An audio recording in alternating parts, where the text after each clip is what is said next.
현재까지는 갑자기 돌아가셨을 때를 얘기한 건데 그러면 미리미리 하는 게 좋잖아요. 그러니까 10년 기간 뭐 이런 거. 맞습니다. 그것도 좀 간단히 설명 좀 해주시면. 어쨌든 증여도 마찬가지로 증여하고 나서 10년 이내 재차 증여라면 전부 다 합쳐져서 계산이 되니까 네. 기본적으로 10년 주기에 대한 이해는 가장 기본적으로 알고 계셔야 됩니다. 네. 왜냐하면 증여재산 공제도 초기화가 되는 거고 합산도 초기화가 되기 때문에 네. 10년 텀이세요. 증여 한 날로부터 10년이세요. 그러니까 가끔은 20살 동안 20살이다 자녀가 그러면 그동안 20년치 안 줬으니까 한 번에 많이 주겠다 이렇게 생각하시는데 그런 셈법이 아니고 증여 한 날로부터 10년이 지나야 초기화가 되기 때문에 미리미리 태어나자마자 줘라. 이건 기본적인 원칙이네요. 그러면 그렇게 얘기를 하세요. 어차피 줘봤자 많이 못 주고 뭐 그런 얘기를 하시는데 10년 전에 간단하게 짜장면 가격이랑 지금 짜장면 가격 다르잖아요. 그렇죠. 어쨌든 빨리 주고 자산가치 증가분에 대해선 증여 이후에 자산가치 증가분이니까 그거를 자녀가 다 가져가는 것이지 그 부분에 대해서 갑자기 증여세를 때리거나 그러진 않거든요. 10년에 얼마까지 증여가 괜찮은 거예요? 사실 좀 낮아요. 미성년자일 때는 2천만 원, 성년일 때 5천만 원입니다. 아주 낮아요. 그래서 0, 10살, 20살, 30살까지 대부분 주게 되면 2천, 2천, 5천, 5천에서 1억 4천이거든요. 네. 그래서 제가 물가상승률 4% 상승분 때려보니까 한 2억 3천 정도 돼요. 근데 사실 결혼자금에는 아주 낮아요. 2023년 결혼자금이 3억 3천만 원이거든요. 네. 그러니까 결혼자금도 솔직히 마련이 안 돼요. 그러니까요. 네. 그래서 최근에 생긴 게 혼인시 결혼자금 증여 공제 1억 원이 추가됐어요. 그게 아직 이제 입법은 안 됐는데 24년 1월 1일부터 아마 입법이 될 것 같습니다. 이번에 개정안이 나왔었고 이제 7월 달에 개정안이 나왔었는데 그게 뭐냐면 혼인 전후에 1억 원까지 추가로 증여를 할 수 있다. 네. 그러면은 이제 5천만 원 플러스 1억 원 더 받을 수 있으니까 1억 5천. 근데 신랑도 1억 5천 받고 신부도 1억 5천 받으면 3억이잖아요. 네. 딱 결혼 자금이에요. 아니 딱 전세 자금. 그러니까 결국은 혼인율을 높이기 위한 민간의 위탁한 시스템이라고 저는 보고 있습니다. 네.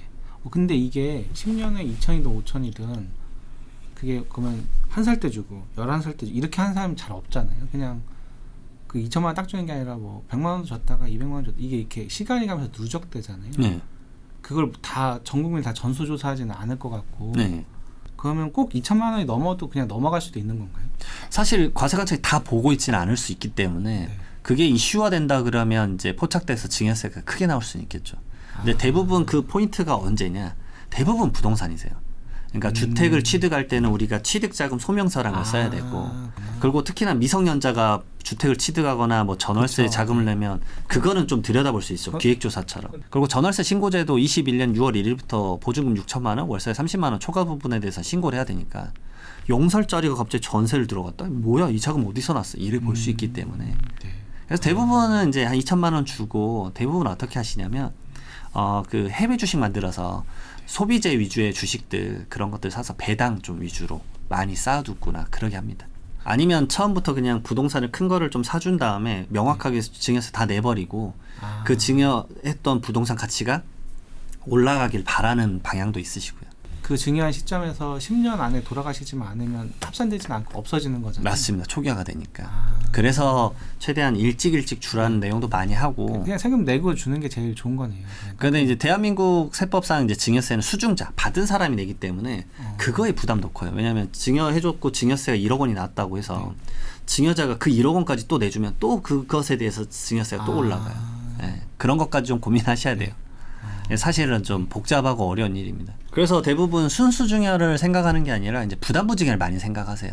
예를 들어서 내가 시가 10억 원짜리 부동산이 있다. 근데 거기에 6억 원의 임대차 보증금이나 예를 들어서 근저당권이 설정돼 있다. 채무를 승계하는 조건으로 줄 수가 있거든요. 그러면 그 6억 원에 대해서는 유상 이전이기 때문에 이 소유주가 아버지라고 치면 아버지가 양도소득세를 내요.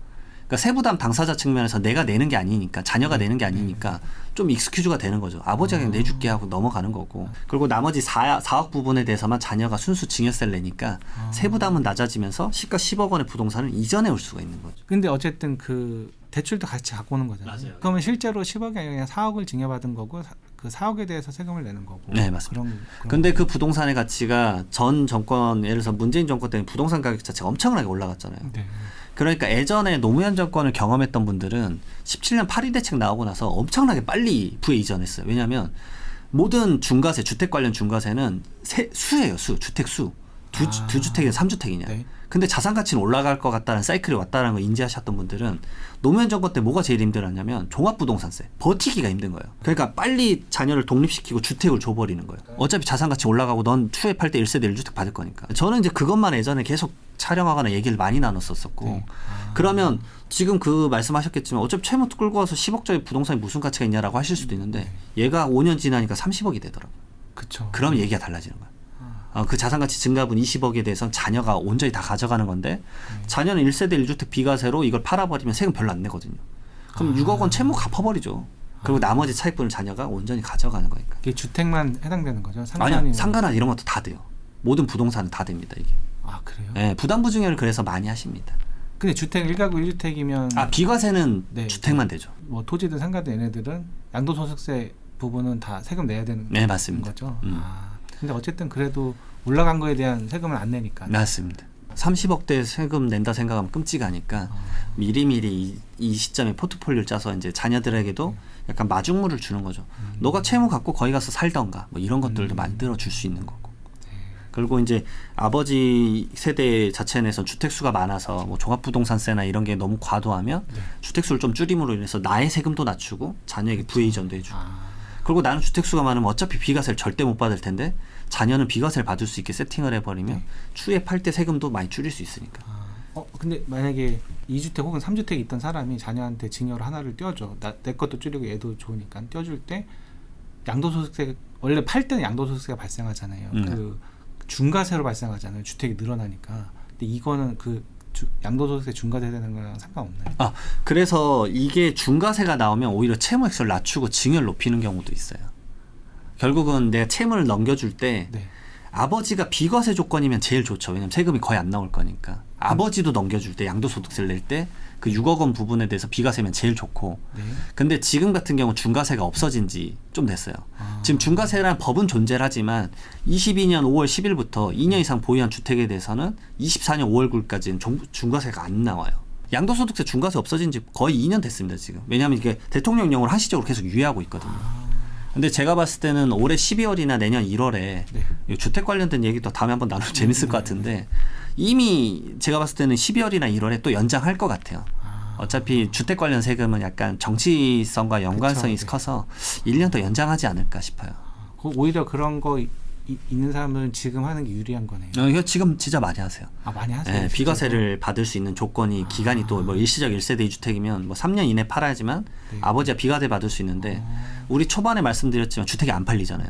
그러면 자녀한테 부담부증여를 해줘버리면서 나는 비과세를 받으면서 생각보다 좀 저렴하게 자녀한테 주택수를 분리하는 거죠. 근데 이제 생각보다 주택의 가격이 높지 않아도 그런 것들에 비과세를 받았을 때 안 받았을 때 세금 차이가 막 1억 원 나면 야 이거 기간 비과세 얼마 안 남았는데 일시적 1세대 2주택 비과세 얼마 안 남았는데 자녀한테 이번 참여에 넘기고 비과세 받고 스위치하자 막 이런 생각도 하는 거죠. 아까 말씀드렸던 부담부증여도 사실 증여 부분에 대한 취득세랑 매매 부분에 대한 취득세가 달라요. 근데 취득세가 지금 가장 낮은 건 1.1%인데 가장 높은 건 13.4%거든요. 그러니까 거의 12배가 차이가 나요. 취득세. 맞아요.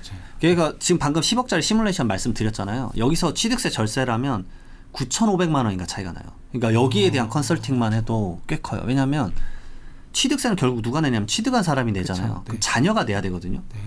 자녀에게 9,500만 원의 통장 계좌가 없을 확률이 아주 높죠. 그렇죠. 그걸 못 내면 이걸 못 가져오니까. 그러니까 그 비율을 짜는 게 엄청나게. 그 차이는 뭐예요? 1점 몇 프로 내는 거랑 12% 내는 거랑. 매매 취득세는 1.1%부터 일반 세율은 3.5%인데 면적에 따라 좀 달라지긴 하죠. 근데 이 자녀가 주택수에 따라서 중과세를 받거나 이제 예를 들어 조정대상지역내 2주택이면 8.4%, 9%, 그다음 조정대상지역내 3주택 이상이면 12.4%, 13.4%.